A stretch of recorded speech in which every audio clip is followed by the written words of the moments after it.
خود ساختہ شریف یہ وہ انسان ہے جو دین کا انکار نہیں کرتا مگر دین پر پورا بھی نہیں آتا۔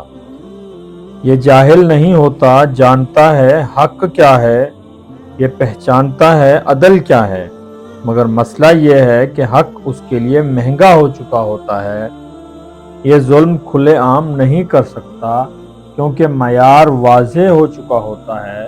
اب محمد صلی اللہ علیہ وآلہ وسلم کی بات سامنے ہے، اب اخلاق، عدل، جواب دہی سب کو معلوم ہے، اس لیے یہ ایک نیا راستہ نکالتا ہے، خواہش کو دین داری میں چھپا دیتا ہے۔ یہ خود کو نیک ثابت کرنے کے لیے دین کا لبادہ اوڑھ لیتا ہے مگر دین کی ذمہ داری نہیں لیتا۔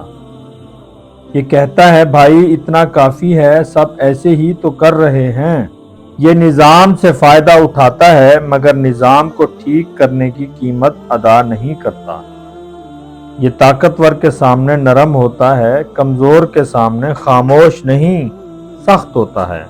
یہ عدل کی بات تو کرتا ہے مگر عدل قائم کرنے سے کتراتا ہے۔ یہی خود ساختہ شریف ہے، اس کی خواہش چھوٹی نہیں ہوتی، یہ عزت چاہتا ہے، اثر چاہتا ہے، لوگوں پر کنٹرول چاہتا ہے، مگر چونکہ کھلا ظلم ممکن نہیں اس لیے یہ دین کے اندر جواز تراشتا ہے۔ یہ نہ کھلا ظالم ہے نہ مخلص، یہ درمیان میں کھڑے ہو کر پورے معاشرے کو روکے رکھتا ہے۔ اب اس کے پیچھے دو طرح کے لوگ ہوتے ہیں، ایک وہ جو کھلے عام دنیا دار ہوتے ہیں، داڑھی ٹوپی بھی رکھتے ہیں مگر جھوٹ، ظلم، فساد کو معمول سمجھتے ہیں۔ یہ کہتے ہیں سب چلتا ہے بھائی، یہ اس کو مانتے ہیں کیونکہ یہ انہیں روکنے نہیں آتا۔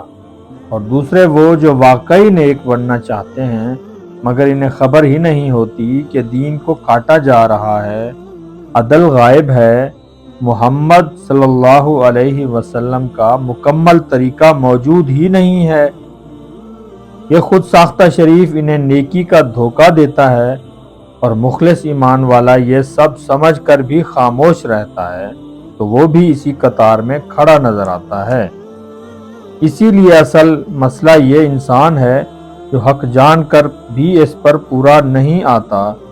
اگلی قسط میں ہم دیکھیں گے یہ خود ساختہ معیار پک اینڈ چوز کرنے والے کو طاقت کیسے دیتا ہے اور عوام فوراً اس کے پیچھے کیوں چل پڑتی ہے۔